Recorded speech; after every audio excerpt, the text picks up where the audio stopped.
안녕하세요. 김희진의 경제읽기 5번째 시간 시작하겠습니다. 오늘은 지난 시간에 설명드렸던 걸 좀 개괄적으로 다시 한번 말씀드리고, 그 다음에 그 가계부채 해법에 대해서, 그 다음에 그 왜 우리나라 가계부채가 다른 나라하고 다르게 진행되고 있는지 그거에 대해서 좀 말씀드리고, 그 다음에 환율까지 드려보겠습니다. 첫 번째 시간에 문재인 정부의 그 부동산 정책하고 금융정책 실패에 대해서 말씀드렸는데, 그러니까 세 가지를 정책 미시를 잘못해서 그런 사달이 일어났다는 의견입니다. 첫 번째가 임대사업자 수혜법을 만들고, 그 다음에 전세자금 대출을 확대시켜주고, 그 다음에 노후주택연금까지. 이게 뭐냐면은 주택 임대 사업자들한테 수혜를 주니까 이 사람들이 막 높은 가격에 매집을 했죠. 그리고 그 갭을 갖다가 전세자금 대출하고, 그 다음에 그 노후주택연금이 하방 그 리스크를 받쳐줬기 때문에 그게 폭등할 환경을 조성했던 겁니다. 그러니까 정책 미스의 실패죠. 그러니까 집값이 막 천정부지로 뛰니까 겁이 나니까 정책 당국자들이 막 어마어마한 규제책을 미시적 규제책을 쏟아냈죠. 부동산 고시라고 할 만큼 막 자신들도 아마 다 모를 정도로 많은 규제책을 쏟아냈습니다. 그 중에서 가장 그런 문제되는 것들이 많이 있겠지만, 다른 미시적 기법들은 국지적이고, 그다음에 그 특정 부분에만 영향을 미치는데, 이 전방위적으로 영향을 미치는 게 바로 금융 규제입니다. 이 금융 규제책이 이게 진짜 어마어마한 거예요. 그 DSR, DTI, 그다음에 뭐 대환대출 규제까지 이런 걸 세 가지를 컴포넌트로 규제하는 나라가 세상에 있을까요? 거의 없다고 봅니다, 저는. 단언합니다. 세 가지, 뭐, 그게 복합적으로. 그러니까 그 중에 일부는 규제하는 나라는 있겠죠. 그것도 극소수 나라만 규제를 하고 있습니다. 근데 이런 규제책들이 왜 경기를 망치는지. 지금 모든 부동산 시장이 지금 막 얼어붙고 있잖아요. 주택 시장도 특례 금융이 아니라면은, 특례 금융이라는 게 뭐예요? DSR이나 DTI 규제를 받지 않은 건, 제외된 그런 특례 금융이 아니라면은 주택 시장도 완전히 그냥 초토화되는 거죠. 근데 토지 시장은 말할 것도 없고. 이게 자산 시장이 얼어붙잖아요. 그러면 우리나라 거는 우리나라 국민들의 자산 보유 형태를 보면은 미국하고 정반대예요. 미국은 한 7, 80%가 이제 금융 자산을 가지고 있어요. 근데 우리나라는 7, 80% 가까이가 이 부동산을 갖고 있다고. 부동산에서 유동성을 조사하면 어떻게 돼? 다 얼어붙는 거지.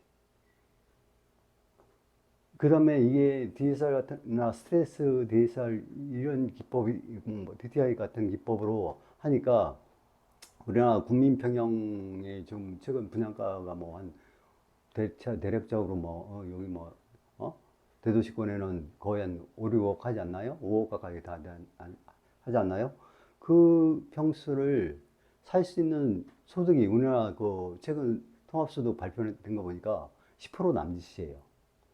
근데 그 10%, 상위 10% 남짓인 사람들이 주택 하나만 사면은 투자 활동을 또 못 하는 거야. 그러니까 전체적으로 얼어붙을 수밖에 없는 정책을 구사하고 있는 거예요. 이게 얼마나 웃기냐면은, 이런 정책을, 그러니까 DSR이나 이런 걸 정부 차원에서 구사하는 나라는 세계적으로 거의 없고요. 또 한 가지는 이 DSR은 LTV하고는 전혀 차원이 다른 기법이에요. 그러니까 은행의 영업 기법이야. 그건 뭐냐면은 사람까지 규제를 하는 거예요. LTV 같은 경우는 재산권에 대해서 평가 금액에 대해서 은행에서 대출을 받을 수 있는 반면에 DSR 같은 경우는 사람의 소득까지 보죠.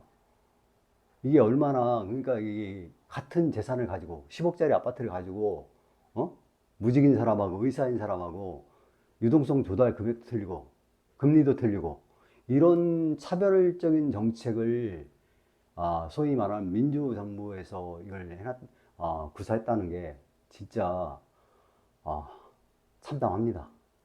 이런 정책은 구사하는 게 아니에요. 거기 건드하면 그 평등의 논리를 얘기하고 저기 인간 저런 얘기하면서 진짜 전방위적으로 우리가 모든 국민을 대상으로 이렇게 차별화를 시킬 수 있는 어마어마한 정책을 구사했다는 게 도대체가 이해가 안 가요. 이건 몰라서 구사를 한 거예요.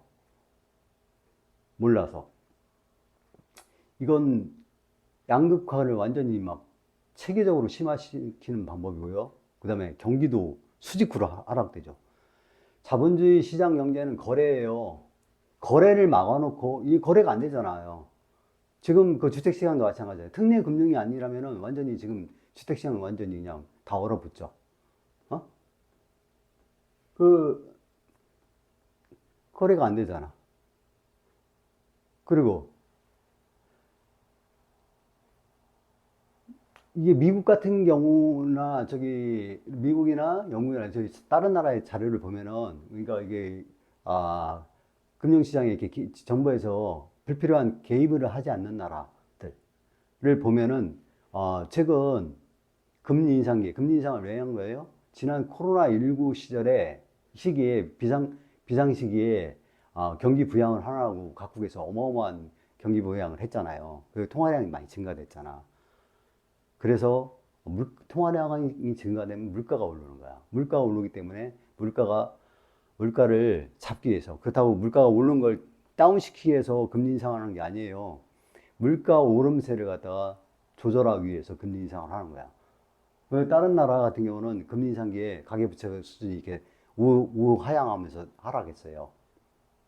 근데 우리나라는 어떻게 돼?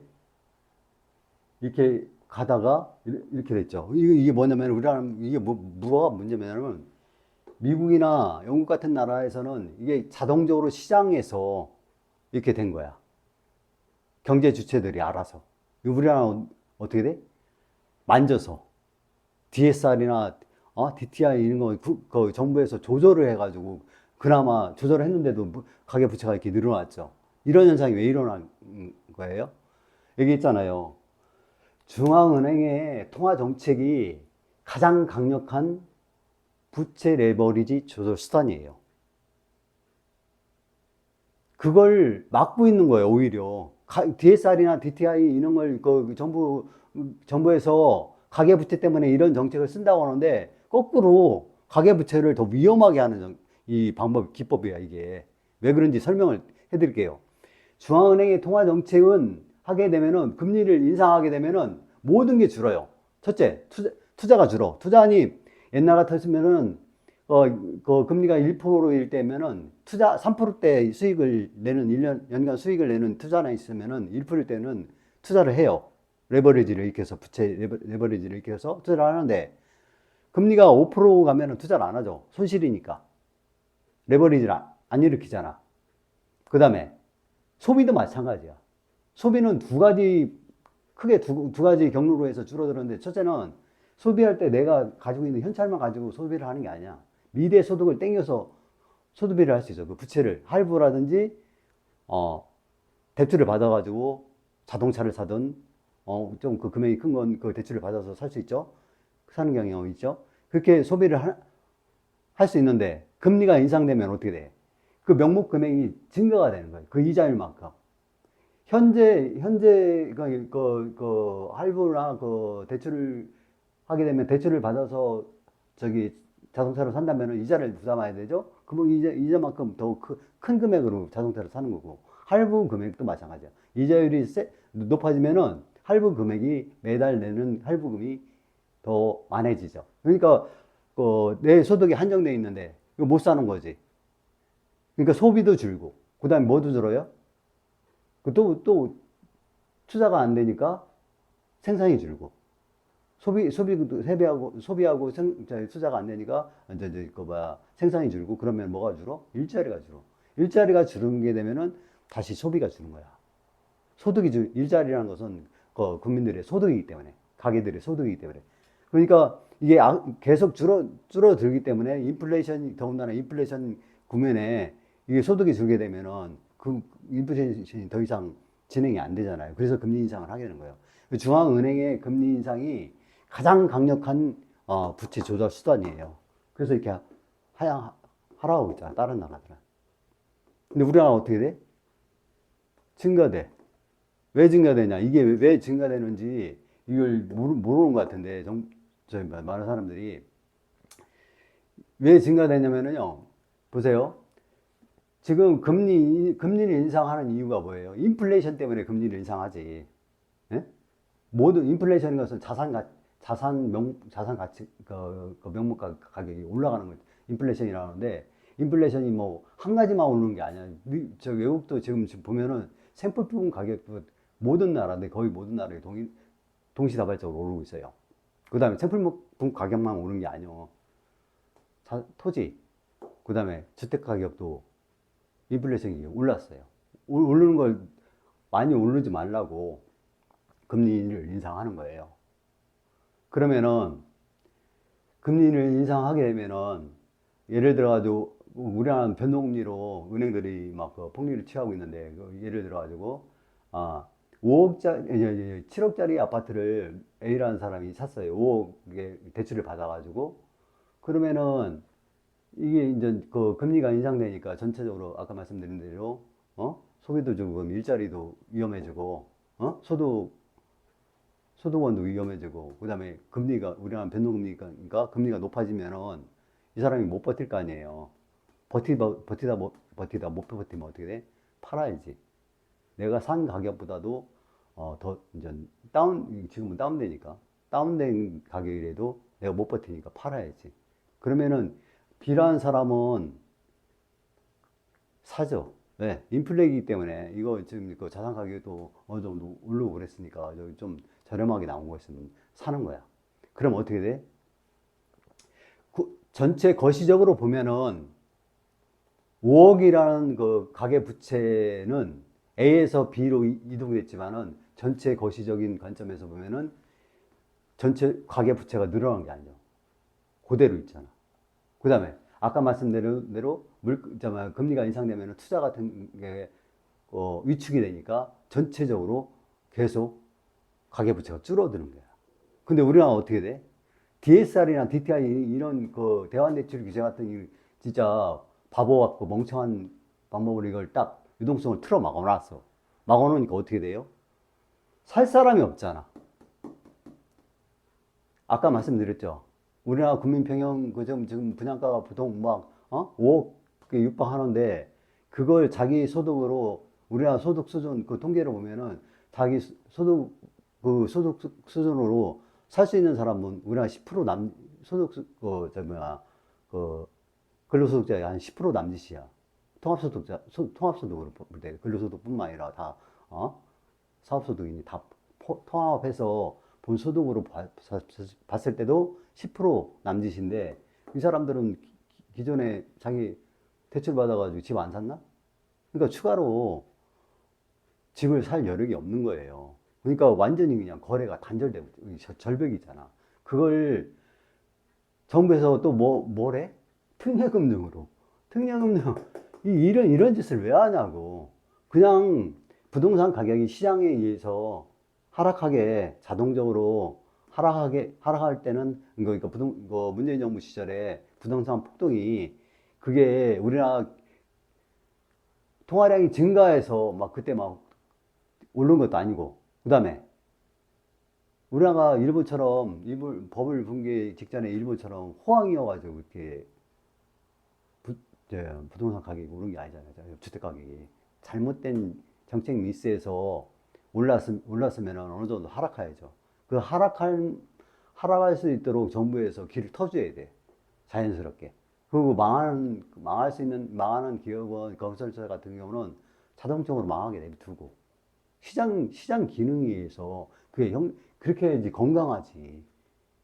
이렇게 다 금융 규제를 이렇게 두드려 막아놓으면 거래가 안 되면 어떻게 돼? 이게 부채만 늘어난 거예요. 이거 포커판도 아니야. 고소판이야, 이건. 포커는 내가 패가 안 좋으면 그냥 중간에 죽을 수 있지만 고소는 졸졸이 타가지고 들어가는 거예요. 왜? 팔려도 받아줄 사람이 없잖아요. 다 금융규제로 막혔으니까. 그러니까 얼어붙는 거예요. 모든 경기가. 그러니까, 저는 지금 한 3년째 이 주장을 하고 있는데, 우리나라 1%대 이거 저성장 국면이 이게 저기 금융규제 때문에 그래요. 뭐 올해는 좀 살아난다고? 절대로 살아날 수 없는 거예요. 가면 갈수록 이렇게 되게 더 악화되는 거야. 계속 줄어들고. 이거 늦었어요.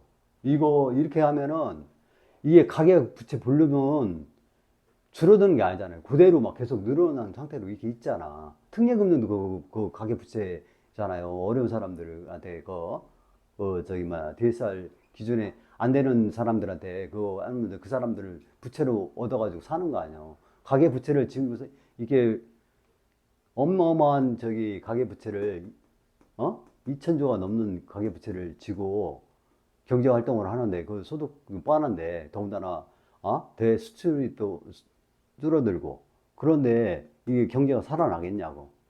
이거 이 상태로 가면은 진짜 우리나라는 완전히 초토화되고요. 완전히 부익부 빈익빈 이게 막 엄청 심화될 거고 그다음에 서민들이 그러니까 하위 계층이 갑작스럽게 어마어마하게 늘어날 거예요.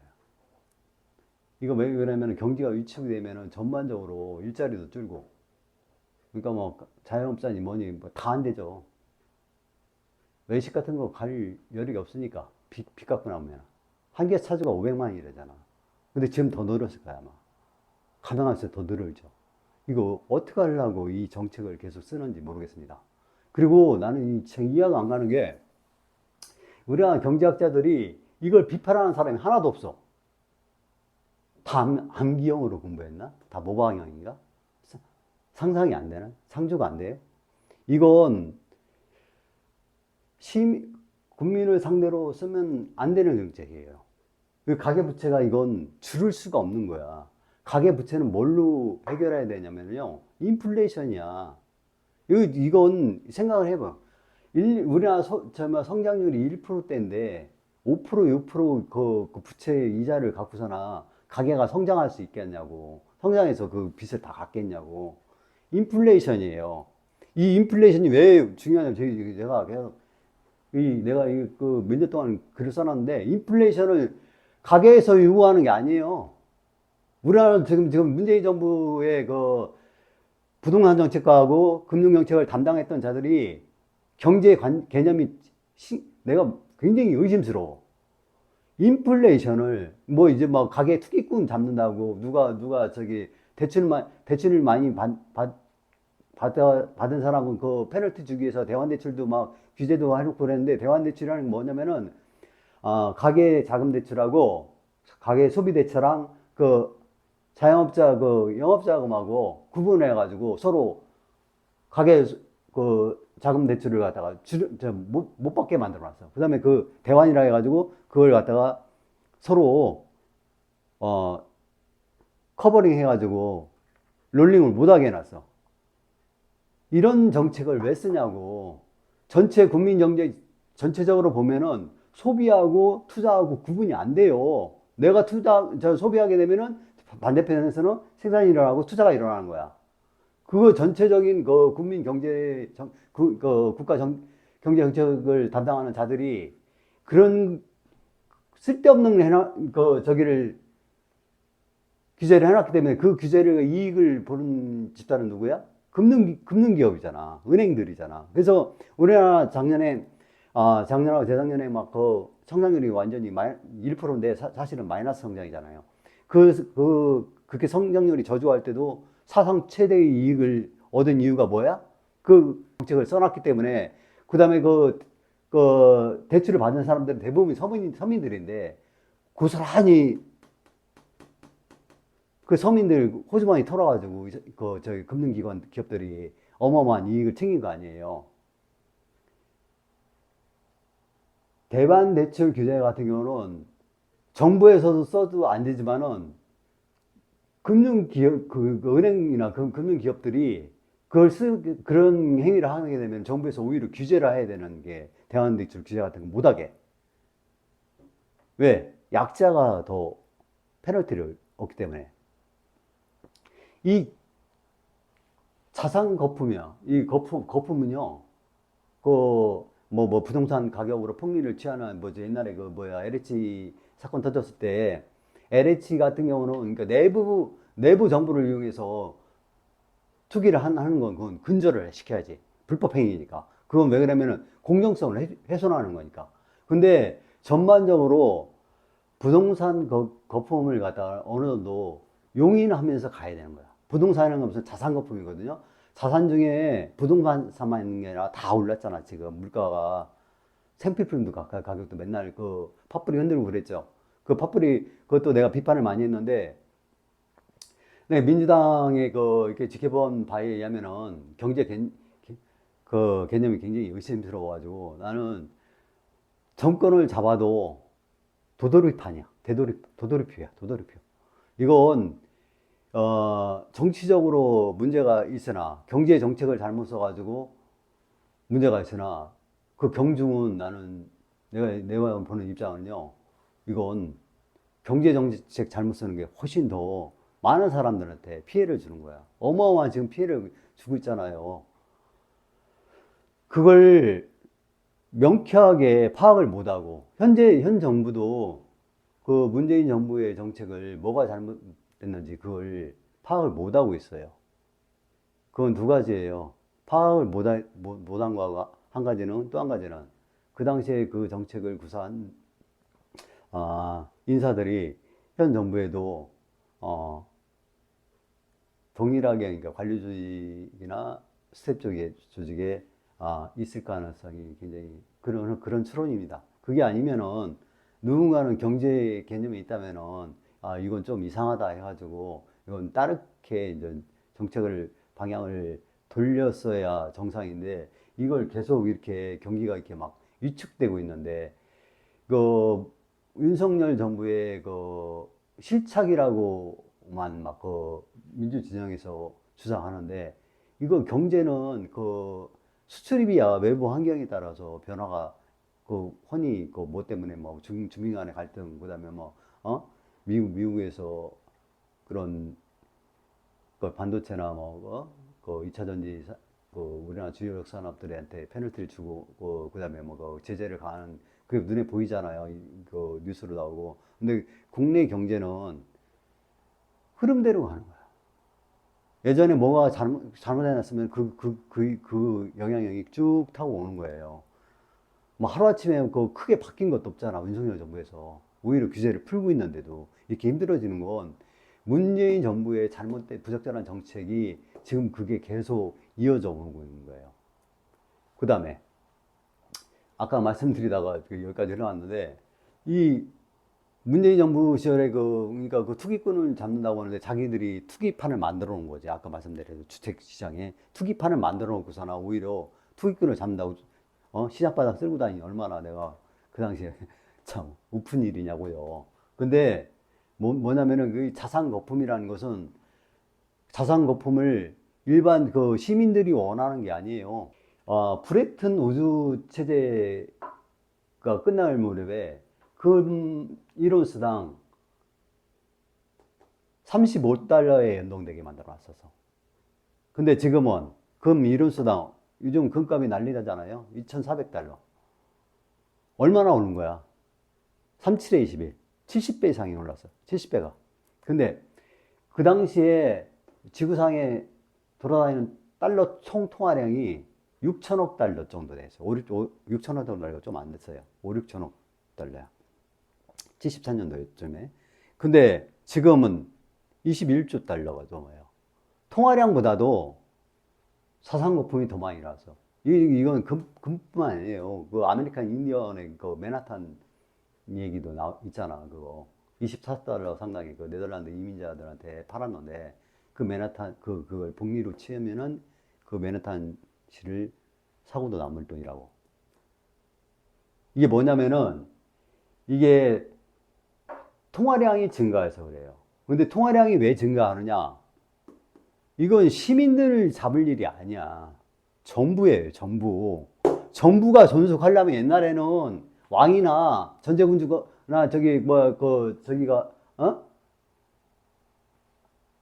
들이 가서 칼 들고 와서 총칼 들고 와서 뺏었죠. 지금 뭘로 해?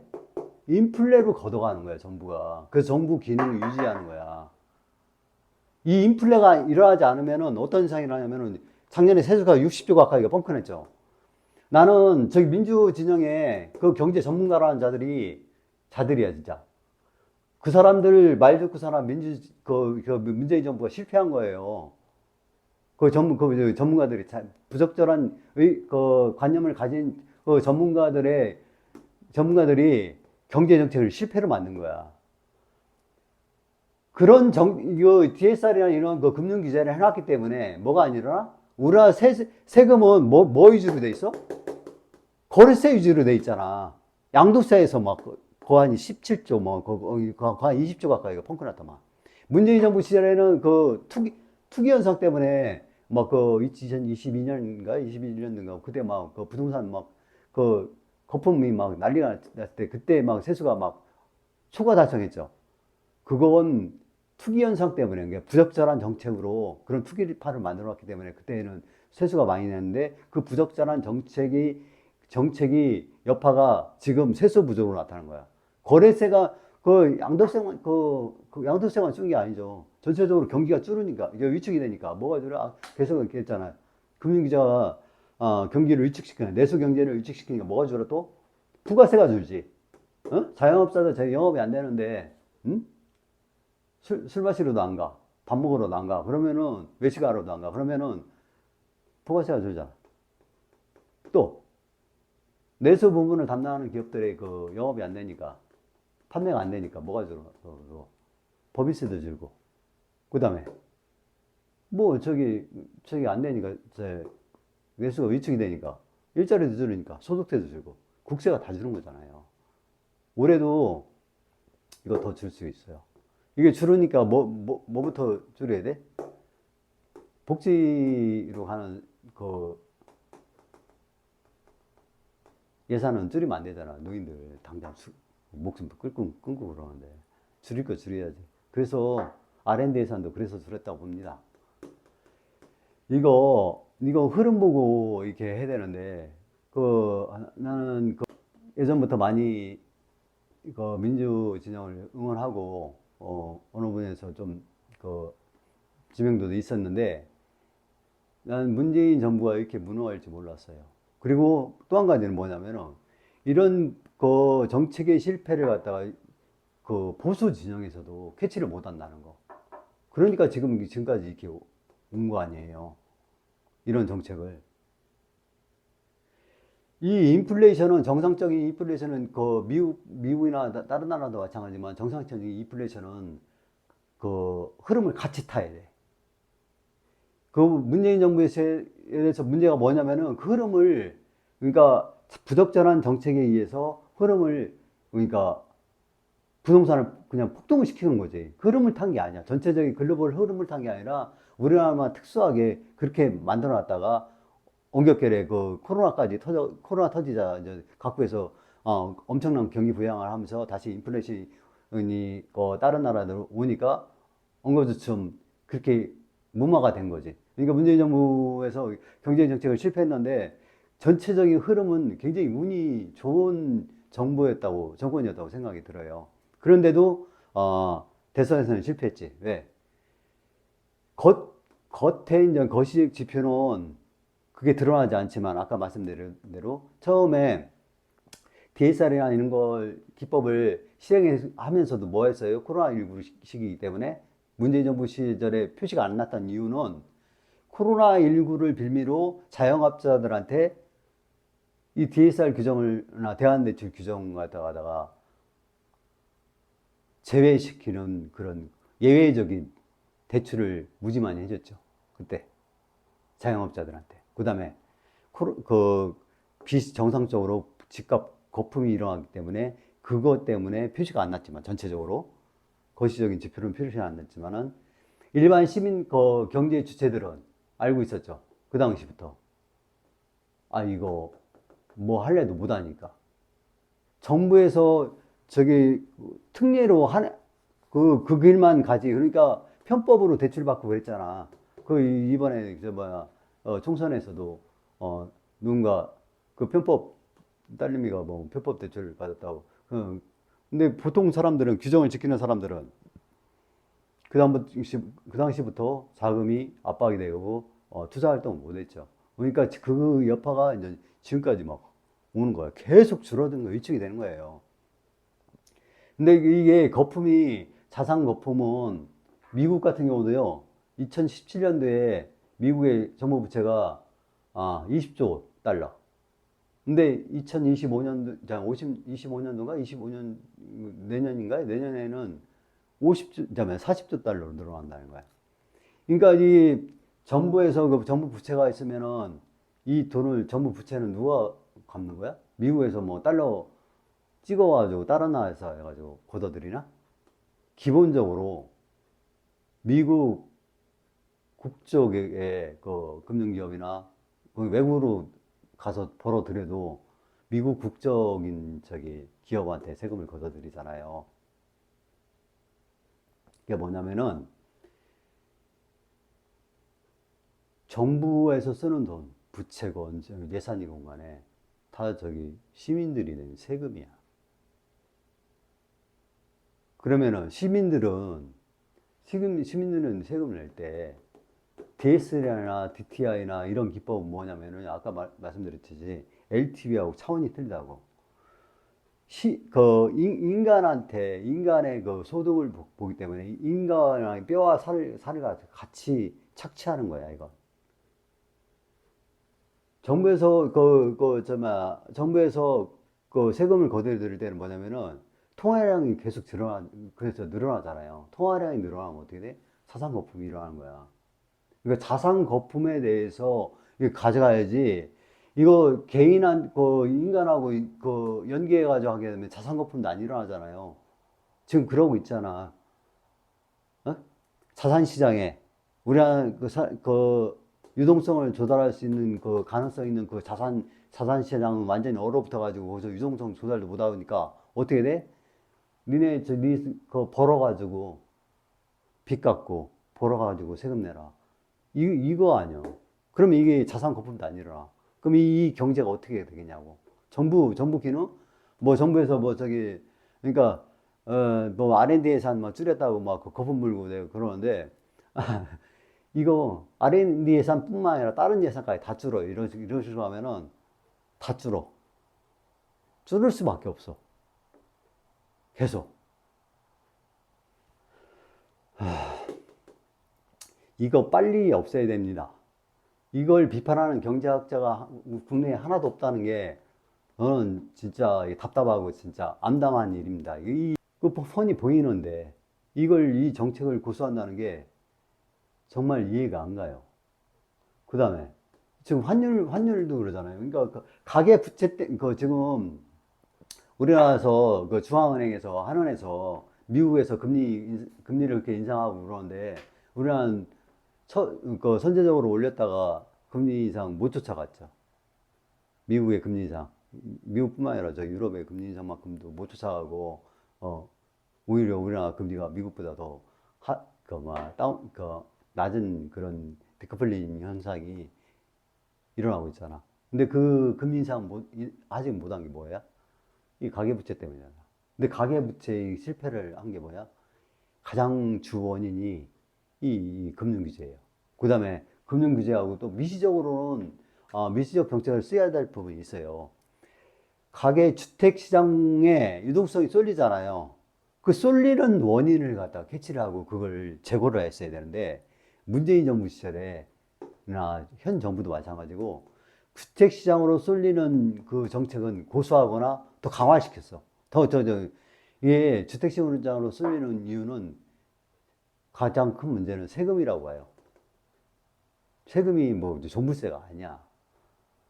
주택 시장에 편익이 있을 수밖에 없는 전체 자산 시장 중에서 부동산 시장에서 주택 시장에만 쏠림, 편익을 주는 정책, 세제가들이 있어요.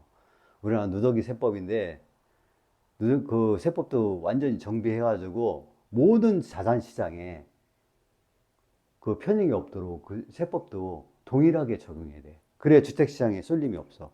그래야 주택 시장이 거품이 없는 거야. 근데 그런 정책은 하나도 건들지 않았어. 주택 가격 잡는다고. 엉뚱하게 투기파만 만들어 놓은 거야. 얼마나, 그 당시에 얼마나 웃겨요. 어? 뭐, 분양시장에 당첨만 되면 그냥 앉은 자리에서 몇 억씩 하게 하면 그런 환경을 왜 만들어 놓냐고. 이 환율을 그러니까 그 가계부채 때문에 금리 인상을 못한 거 아니에요. 금리 인상 못하면 뭐에 영향을 미쳐? 환율은 기본적으로 그 나라의 금리에 영향을 받습니다. 그러니까 최근에 일본에서 마이너스 금리 했다가 금리 살짝 올렸는데 일본 엔화가 변동이 없다는 등 그런 경제 전문가들 거품 물더만. 그러면 그 경제 전문가들이 왜 우리나라 환율은 1,400원대가 가니까 뭐 다들 왜 환율이 왜 그러냐 눈이 휘둥그레 져가지고 그러는데 환율 당연히 중앙은행에서 우리나라 그 금리를 갖다 제대로 못 올리니까. 왜 못 올려? 금융 규제를 이 하기 때문에 가계 부채가 속성이 악화되니까. 자연스럽게 시장에 맡겼으면은 아까 말씀드린 대로 중앙은행의 통화 정책은 가계 부채 레버리지의 가장 강력하고 주된 조절 수단이라 했잖아요. 가계 부채가 줄어들 수밖에 없는 그 환경인데 어거지로 쓸데없이 만져가지고 이게 어거지로 만져서 이렇게 증가율이 둔화된 건지 실제 그냥 이렇게 계속 놔두면은 팍 하고 더 증가해. 왜? 거래도 안 되고 소득도 계속 경기가 위축되니까 줄어드는데 부채 한 개 차주가 뭐 500만 원이 계속 늘어나는데 그 사람들은 어떻게 돼? 어떻게든 유동성을 조달해가지고 소비도 하고 뭘 또 뭐 자식 공부도 시켜야 되고 뭐 또 해야 되잖아. 그 융성이 필요한데 이거 거래도 안 되고 그럼 어떻게 돼? 부채를 더 필요하잖아. 이자 내기 위해서도 카드론이 더 고금리에 노출되고 그걸 막고 있는 거 아니야 정부에서. 또 이건 금융규제는 지금이라도 늦었지만 피할 수 있는 방법은 그거밖에 없어요. 그래서 더군다나 인플레이기 때문에 미국 같은 경우는 지금 금리 인하한다고 하다가 못 하고 있잖아요. 핑계는 중동 전쟁을 핑계로 대고 있지만 전 세계적으로 지금 경기가 위축국면이야. 미국 하나만 잘 나간다고 해도 그게 불안하지. 불안한 성장 국면이에요. 그렇기 때문에 얘네들도 지금이라도 빨리 이걸 없애야 된다고 봅니다. 그런 의견이에요.